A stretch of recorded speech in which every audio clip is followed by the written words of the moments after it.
할렐루야. 우리 옆에 분들과 함께 인사하겠습니다. 믿음으로 삽시다. 부모님을 공경합시다. 효도는 무엇일까요? 한자어를 가지고 재미있게 효도가 무엇인지를 이야기하는 이야기가 있습니다. 옛날 시골에 장이 쓰는데 닷새마에 한 번씩 장이 씁니다. 그러니까 5일이 지나면 장이 쓰는 거예요. 그래서 아들이 나무를 4일 동안 열심히 해놓습니다. 그리고는 이제 장날 아침, 이른 아침에 나무를 다 짊어지고 장에 가서 나무를 팔기 위해서 일찍 길을 떠납니다. 그래서 어머님이 이 장에 간 아들을 위해서 밥을 짓고 또 음식을 다 준비해 놓고서 아들이 이제나 오나 저제나 오나 기다립니다. 집에서 기다리는데 아들이 오지 않으니까 이제 밖에 나가서 기다려요. 밖에서 기다리는데도 오지 않으니까 동구밭까지 나가고, 동구밭에 가서 기다리는데 아들이 계속해서 안 와요. 나갔던 장에 갔던 다른 사람들은 1명, 2명 다 오는데 자기 아들은 오지 않는 거예요. 해는 서산에 뉘엿뉘엿 넘어가고 있는데, 그러니까 어머니가 이제 동구밭에 있는 나무에 올라가서 나무에 앉습니다. 그리고는 아들이 오나, 그리고는 멀리 보는 거예요. 그리고 보고 있는 그 모습을 한자어로 묘사했는데, 그 한자어가 나무 목자 위에 설립자를, 그래서 나무 위에 어머님이 앉으셔서, 그리고 볼견자를 오른쪽에 써놨는데, 그래서 아들이 오는 것을 보고 있는 어머니의 마음, 그것이 어버이 친자입니다. 그러니까 어머니의 마음은 늘 그렇게 치근한 마음으로 아들을 기다리는, 이게 부모의 마음이라는 것이죠. 한편 아들은 이제 장에 나가서 나무를 다 팔았습니다. 그리고는 돈을 가지고 어머니가 좋아하시는 고기 한 근 사고, 그리고는 어머니가 좋아하시는 선물 하나 사서 이제는 지게에 짊어지고선 어슬렁어슬렁 집으로 돌아옵니다. 그렇게 돌아오는데 집에 계셔야 할 어머니가 집에 계시지 않고 이렇게 보니까 나무에 앉아서 아들 오시기를 기다리고, 나무 위에서 그 노모가 혹시 다칠까 나무에 얹어 있는 걸 보고 아들이 너무 송구스럽기도 하고, 그래서 마구 달려가서 어머니 얼른 내려오세요. 그리고는 지게를 벗어서 어머님을 그 지게에 지고, 그리고 어머니를 지고선 집으로 돌아가는 모습을 한자어로 표현했는데, 그것이 늙을 노자 밑에 아들 자자를 쓴, 그래서 아들이 어머니를 지고 가는 모습이 효도할 효자. 그래요, 여러분, 이 가정에 어머니 그 치근한 눈으로 자식을 보는 그 아름다운 부모의 사랑과, 또 부모를 지고 부모를 이고 공양하며 부모를 늘 효도하는 그 귀한 마음이 있는 행복하고 화목한 가정 되시길 주님의 이름으로 축복합니다. 주기철 목사님이 늘 가슴에 안고 안타까운 마음이 있었습니다. 그분은 옥살이하며 매 맞고 살 찢기고 피 터져 육신의 고통을 당하셨습니다. 근데 자신의 육신의 고통보다 더 큰 고통이 있었는데, 그 고통은 노모를 잘 모시지 못하는 것이었습니다. 늘 감옥에 갇히고 주의 일 하다 보니까 노모에게 효도하지 못한 일, 그는 그것이 늘 가슴이 아팠습니다. 자신 육신의 고통보다 부모 모시지 못하는 게 얼마나 가슴 아팠는지 그분의 옥중기에는 다음과 같이 기록합니다. 내 어머니 날 낳아 애주중지 키우신 은혜 태생같이 높습니다. 어머님 보양하지 못하고 잡혀다니는 불효자 신세되고 보니 어머님 생각날 때 더욱 간절합니다. 내 어머님 나를 금지 오겹으로 키워주셨는데 이 몸은 남의 발길에 채이고 매맞아 상하니 어머니 가슴이 얼마나 아프실까. 비바람 옥문 곁에 뿌릴 때, 고요한 달빛 철장에 세워들 때 어머님 생각 간절하여 눈물 뿌려 기도합니다. 가엾은 내 어머니 무소불능하신 하나님께 맡기고 불효자는 주님 가신 길 순교의 길 가렵니다. 연약한 나를 붙드소서. 80 넘으신 내 어머님 자비하신 주님 손에 부탁드립니다. 오늘 주기철 목사님은 옥중에서 어머님 모시지 못한 것 안타까워 이렇게 글을 씁니다. 이 글을 우리가 자세히 보니까 어떠한 상황일지라도, 주기철 목사님 불효자 감옥에 갇혔겠습니까? 그러나 그는 그렇게 고백하는 겁니다. 내가 어떠한 상황 속에서도 부모님 모시지 못한 건 불효하다. 부모님 모시지 못하고 필요한 건 어떠한 상황에서도 정당할 수 없다. 이렇게 우리에게 말씀을 해주는 것 같습니다. 오늘 성경 본문을 보니까 부모를 공경하지 않아도 될 만한 어떠한 구실도 이유도 없다고 가르쳐주고 있습니다. 신앙적인 이유든 종교적인 이유든 그 어떠한 이유를 갖고도 부모 모시지 않고 불효하는 것은 정당화될 수 없다는 것입니다. 오늘 성경에 보니까 부모께 드려야 할 것 하나님께 드렸기에, 그래서 나는 부모님께 드리지 않아도 된다, 효도하지 않아도 된다. 우리가 그것을 고르반, 그래요, 고르반 이렇게 말하지만 하나님 앞에서는 통하지 않습니다. 우리는 어떠한 이유에든지 하나님을 부모를 섬기고 부모를 잘 공경해야 합니다. 부모 공경, 효도는 무조건적 절대적으로 해야 한다는 것입니다. 사랑하는 성도 여러분, 부모 잘 섬기는 믿음과 신앙의 성도 되시길 주님의 이름으로 축복합니다. 오늘 그러나 현실 사회의 삶을 볼 때 많은 사람들이 그렇게 잘 부모를 공경하지 못하고 살아가는 것이 오늘의 삶이 아닌가 싶습니다. 옛날에는 우리의 모든 삶의 지혜와 지식을 부모로부터 배웠습니다. 그래서 우리의 삶의 참된 스승은 부모님이셨습니다. 그러나 오늘날은 지식이 급증하고 사회가 급변하다 보니까 지식이 부모로부터 배우는 것이 아니라 지식을 이제 밖에서 다 배우게 됩니다. 그러니까 늙은 부모는 이제 그 지식을 따라갈 수가 없는 거예요. 그래서 자녀들은 부모에게 배우지 않기에 부모에 대한 존경심도 많이 사라지고 있습니다.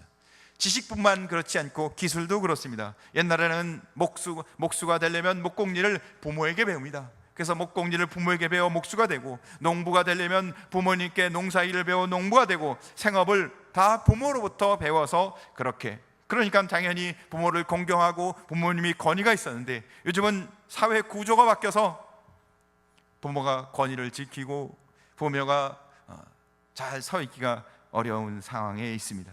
그러니까 부모 자식 간에 이제는 옛날 같은 그런 모습이 많지 않다는 겁니다. 그래요.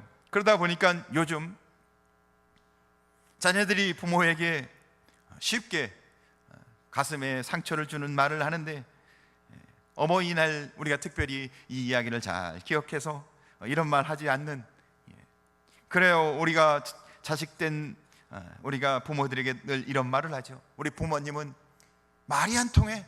그럼요, 세상이 너무도 급격하게 변하는데 우리 부모님들이 옛날 얘기만 하니까 말이 잘 통할 수가 없죠. 말이 안 통해. 그런데 그것이 부모 마음에는, 가슴에 또 상처가 된다는 것입니다. 사랑하는 성도 여러분, 그러나 우리가 부모님이 잘하기 때문에, 부모님이 실력이 있기 때문에, 부모님이 품행이 바르고 부모님이 지식이 뛰어나기 때문에, 그분들이 아주 우수한 분이기 때문에 우리가 부모로 순종하고 공경해야 되는 것은 아닙니다. 성경은 부모님이 자격이, 그분이 우수하게 지식이 많은 분으로 평가되기 때문에 섬기는 게 아니라 부모이기 때문에, 그분이 나를 낳아주시고 나를 길러주신 부모이기 때문에 그분을 공경하고 그분을 섬겨야 한다고 말하고 있습니다. 혹시 부모님이 잘못된 것을 가르칠지라도, 잘못된 것을, 혹 옳지 않은 것을, 아니면 나와 같지 않은 것을 이야기할지라도 자녀들은 마땅히 순종하는 것이 중요하다고 생각합니다. 많은 사람들은 기독교는 제사를 지지하지 않기 때문에 불효의 종교라고 얘기합니다. 부모를 모른다는 거죠. 조상을 모르는 종교. 그러나 다른 종교들은 돌아가신 부모에게 효도하는 것을 굉장히 중요하게 여깁니다. 그러나 기독교는 살아계신 부모님을 잘 섬기고 효도하는 것을 가장 중요한 것으로 이야기합니다. 사랑하는 성도 여러분, 가만히 생각해 보세요. 살아계신 부모를 잘 모시는 게 중요하지 않겠습니까? 돌아가신 부모님은 하나님 나라 가셔서 하나님이 보살펴 주시는 줄 믿으시 바랍니다. 그래서 기독교는요, 제사를 지내지 않아요. 그리고는 어떻게 해요? 추도 예배를 드립니다. 추도 예배는 어떤 의미가 있을까요? 첫째는 하나님 곁에 가신 부모님 잘 보살펴 주시는 하나님께 감사하는 겁니다. 하나님이 보살펴 주시, 제사 지낸다고 부모님이 잘 모셔지는 거 아니라는 거죠. 그러니까 하나님 앞에 감사 예배 드리라는 겁니다. 그리고 두 번째는요, 살아생전 계셨던 부모님의 뜻, 아름다운 인격, 그분의 신앙을 따라서 뭐예요? 그분의 그 아름다운 것 기억하며 우리도 그 믿음과 신앙으로 삶을 살아가는 것입니다. 그러니까 부모님을 기억하고 되새기는 것이지. 그리고는 세 번째요, 먼저 가신 부모님, 천국 가신 그 부모님 기억하며 나도 천국의 소망을 갖고, 하나님 나도 천국의 소망을 갖고 살겠습니다. 그게 추도 예배인 것입니다. 사랑하는 성도 여러분, 고린도 10장 20절에 보니까 이방인의 제사하는 것은 귀신하게 하는 것이라. 제사가 조상을 섬기는 게 아니라는 거예요. 제사는요, 귀신을 섬기는 거지. 그러니까 조상을 섬기려고 하면 정말 하나님의 은혜를 잘 깨달아야 하는 것이지. 제사를 아무리 지내도 그는 귀신에게 속아서 귀신을 섬기는 거지 조상 섬기는 게 아니라는 겁니다. 사랑하는 성도 여러분, 우리는 하나님의 은혜 가운데 살아생전에 부모를 잘 섬기고, 만약에 부모님이 돌아가셨다면 부모님이 남기신 그 아름다운 것 기억하고 하나님 앞에 감사하며 우리도 믿음과 신앙으로 살아가는 복된 성도 되길 간절히 소원합니다.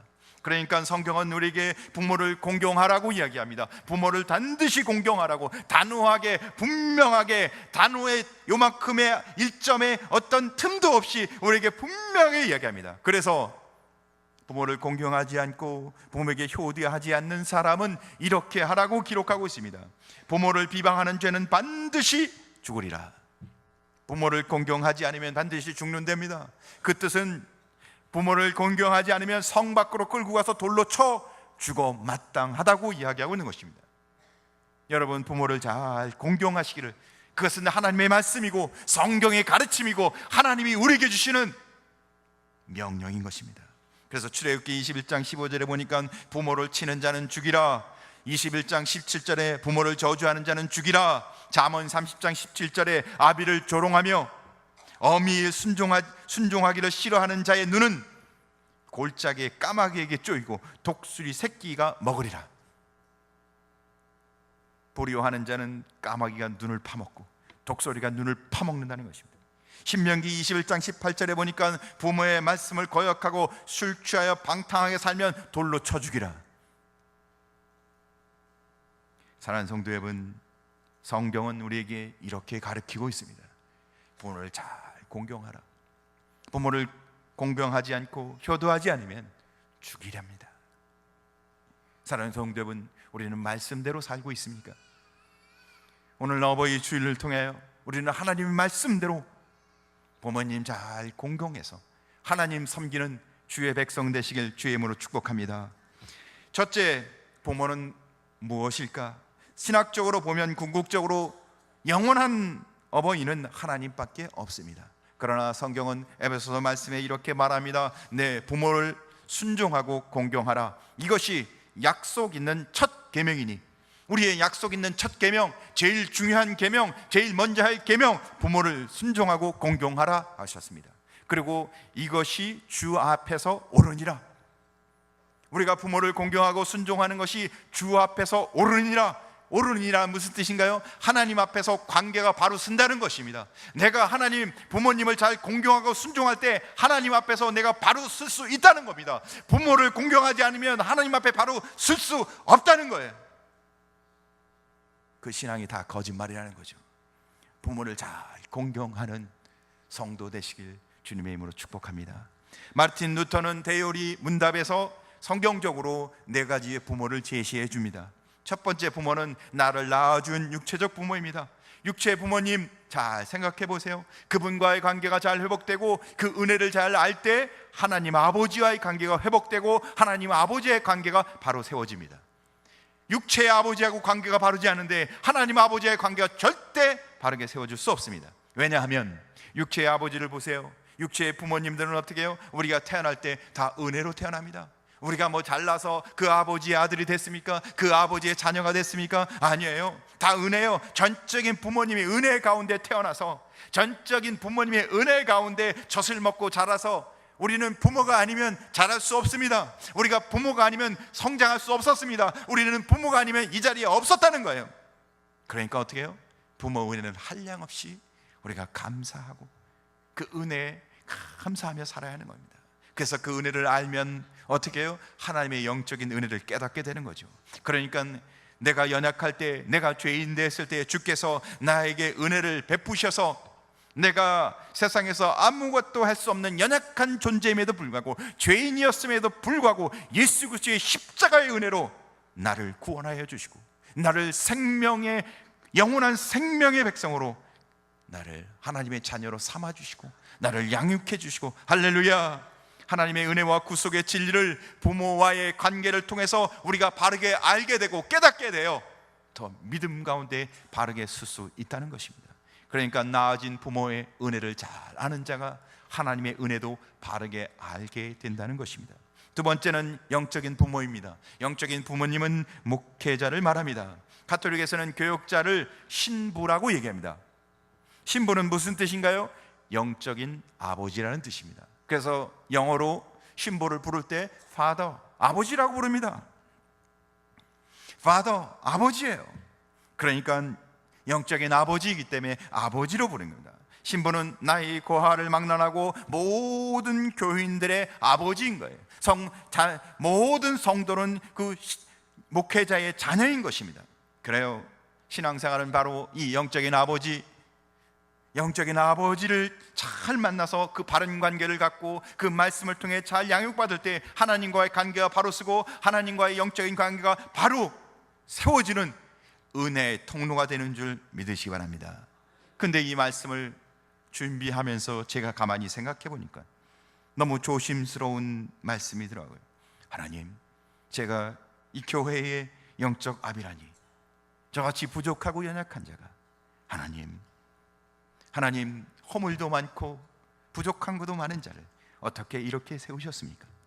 그래요, 목회자도 부족하고 허물이 많습니다.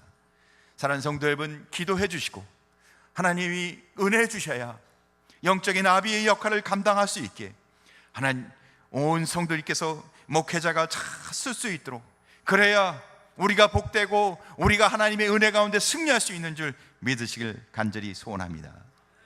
노아가 술이 취하여 그가 벌거벗고 있을 때 그 아비의 허물을 덮은 셈과 야벳은 자손 만대 하나님의 복을 받습니다.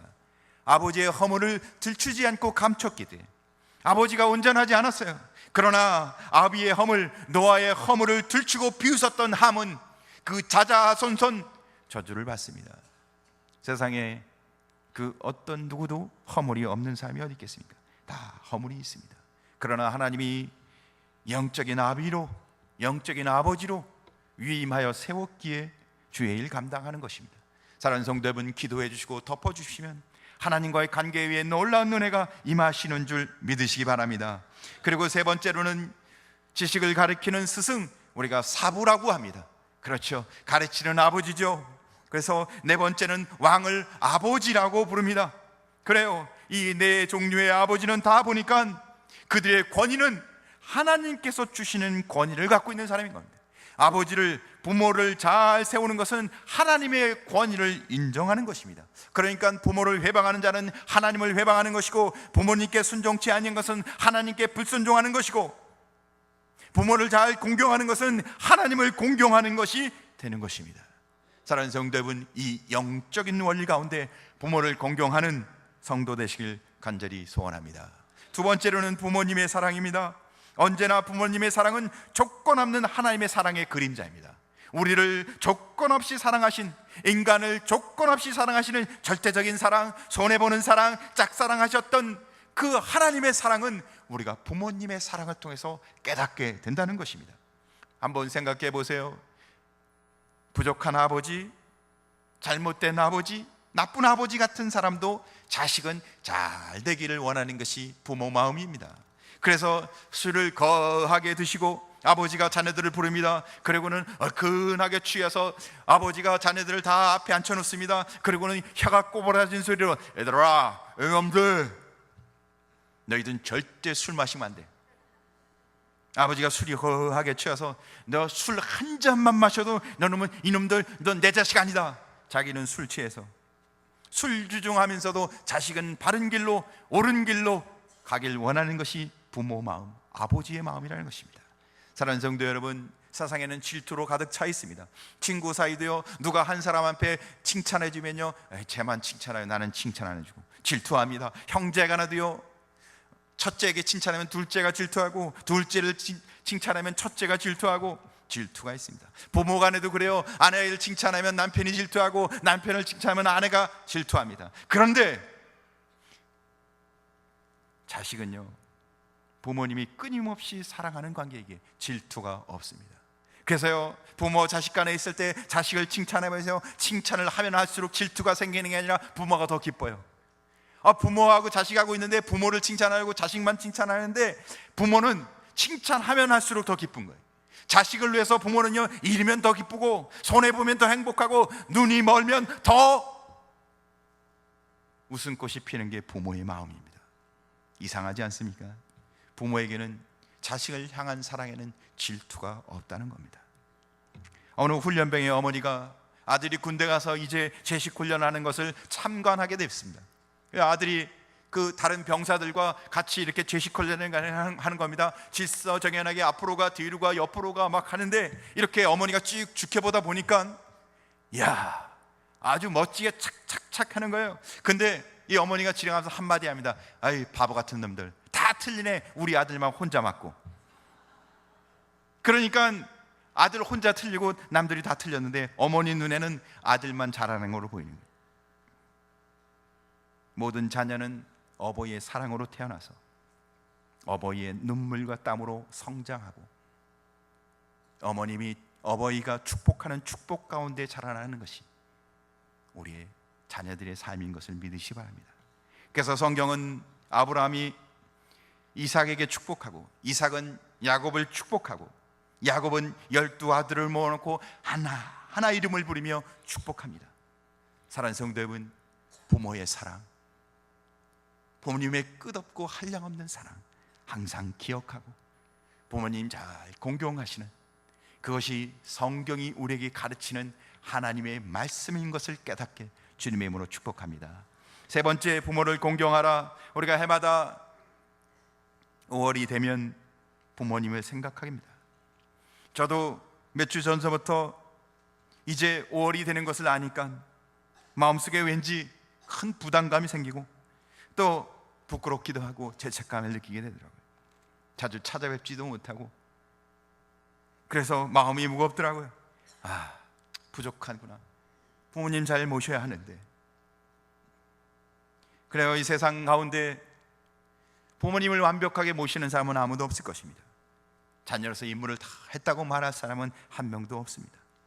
부모도 자녀들을 완벽하게 키웠다고 말할 사람은 아무도 없습니다. 그러니까 다시 말하면 자식은 부모로부터 많은 상처를 받고 부모도 자식으로부터 상처받는 게 인생입니다. 이걸 다시 표현한다면 율법대로 이야기하면 세상에는 어떤 부모도 어떤 자녀도 율법 안에서 옳게 사는 사람이 없다는 겁니다. 다 돌맞아야 되는 거예요. 온전한 삶이 없다는 겁니다. 그런데 주님은 우리에게 은혜를 주십니다. 예수 그리스도를 통해서 우리에게 귀한 은혜를 주시는데 하나님이 우리의 아버지가 되셔서 우리의 이렇게 연약하고 부족한 가운데 하나님이 아버지와 자녀의 관계를 자식이 부모에게 해야 하고 부모가 자식에게 해야 할 이 관계를 회복시켜 주시는 우리의 아버지가 되신 것을 성경은 우리에게 알려주시고 계십니다. 특별히 성경에서 보여주는 최대 효를 보여주는 사건은 모리아산 사건이었습니다. 모리아산 사건은 아브라함이 그 아들 이삭을 데리고 제물로 제사 드리기 위해서 가는 길이었습니다. 모리아산으로 가는 길에 아들이 아버지에게 묻습니다. 아버지, 불과 나무는 여기에 있는데 제사 드릴 어린 양 제물은 어디에 있습니까? 그런데 아버지가 그 이야기를 듣는 아버지의 마음은 억장이 무너집니다. 아브라함 마음이 얼마나 억장이 무너졌겠습니다. 아들아, 내가 너 사랑하는 거 알지? 제물은 내가 바로 제물이란다. 아들은 그 이야기를 듣고 아무 대답도 하지 않습니다. 그러고는 도리어 묶어놓은 나무 단에 올라갑니다. 아들이 불순종했다는 이야기가, 반항했다는 이야기가 성경에 전혀 기록되어 있지 않습니다. 하나님께서 나를 바치라 하셨구나. 아들은 아버지의 말씀에 깨끗하게 순종하고 그대로 제물이 되어 올라갑니다. 그러니까 아브라함이 아들에게 이제 제물이니까 그 목을따기에서 칼을 들 때 하나님의 음성이 들립니다. 아브라함아, 아브라함아, 내 아들 이삭에게 손을 대지 말라. 내가 이제야 내가 하나님을 경외하는 줄을 알았노라. 모리아 산상에서 이루어진 것은 효의 극치였습니다. 아브라함은 하나님의 말씀, 하늘 아버지 하나님의 말씀에 전적으로 순종하는 효자의 모습을 보여준 것이고, 이삭은 자기 아버지가 하나님 말씀에 전적으로 순종한 것에 순종하는 참된 순종하는 효자의 모습을 보여준 것입니다. 그러니까 모리아 산에서는 효자와 효자가 만나는 은혜의 산이었던 것이었습니다. 사랑하는 성도 여러분, 그렇게 하나님의 말씀에 영원한 영적인 아버지 하나님 아버지께 순종했던 아브라함, 그 또한 자기의 육신의 아버지 아브라함께 순종했던 이삭, 그들에게 이렇게 복된 말씀을 해주십니다. 내 씨로 말미암아 천하 만민이 복을 얻으리라. 효자를 통해 하나님은 온 세상에 복 주시겠다고 약속하고 계십니다. 복받을 자는 말씀대로 사는 것입니다. 복받을 자는 바로 하나님의 말씀에 순종하는 효자였던 것입니다. 사랑하는 성도 여러분, 말씀에 따라 부모 공경하고 말씀에 따라 효를 다하는 복된 성도 되시길 간절히 소원합니다. 두 번째는 최대의 효도 사건은 십자가 사건이었습니다. 십자가의 죽음을 통해 예수님은 이 땅의 모든 효를 완성하십니다. 마리아와 요셉의 가정에서 태어난 예수님은 일찍이 양아버지 요셉이 돌아가시게 됩니다. 요셉이 일찍 세상을 떠나자 예수님은 가난한 그 가정의 목수 일을 감당하며 가정을 책임지고 있었습니다. 그러나 예수님은 이 땅에 오신 것이 가정을 책임지기에만 오신 것이 아니게 공생의 3년을 시작하며 가정을 떠날 수밖에 없었습니다. 가정을 떠나 인간과 하나님의 관계를 회복시키기 위해 인간의 죄를 짊어지고 십자가에 죽어 그 고통을 당하여 죽게 되십니다. 십자가의 고통 중에 있는 중에 그의 어머니 마리아가 그 십자가 밑에서 아들이 죽어가는 모습을 처량하게 보고 계십니다. 그때 예수님이 그 어머니의 눈을 보며 말합니다. 여자여 보소서 아들이니이다. 사랑하는 성도 여러분, 세상에 온통 부모와 자식 간의 아픔과 상처가 있습니다. 세상에 부모 자식 간의 상처 없는 관계가 어디 있겠습니까? 다 상처에 있습니다. 부모와 자식 간의 아픔이 있습니다. 그러나 예수님은 바로 그 상처 입은 부모와 자식과 부모의 관계에 그 십자가의 은혜로 우리를 회복시켜 주시고 우리를 하나님의 은혜로 감싸 주시고 그에서 믿음과 신앙 안에서 부모와 자녀로, 자녀와 부모로 하나님이 모든 것을 회복시켜 주시는 줄 믿으시기 바랍니다. 그래서 주님은 십자가에서 요한에게 이렇게 말합니다. 보라 내 어머니라. 그때부터 요한은 마리아를 자기의 어머니로 모시고 평생을 살게 됩니다. 사랑하는 성도 여러분, 효도를, 우리 부모와 자녀의 관계를 회복시키고 완성시키는 예수 그리스도의 은혜 안에서 여러분이 하나님의 은혜 안에서 하나님이 우리에게 말씀하시는 성경의 말씀에 근거해서 육신의 부모님을 잘 공경하고 효도를 지극정성으로 하는, 그래서 하나님의 말씀대로 살아가는 복된 성도 되시길 주님의 이름으로 축복합니다. 기도하겠습니다.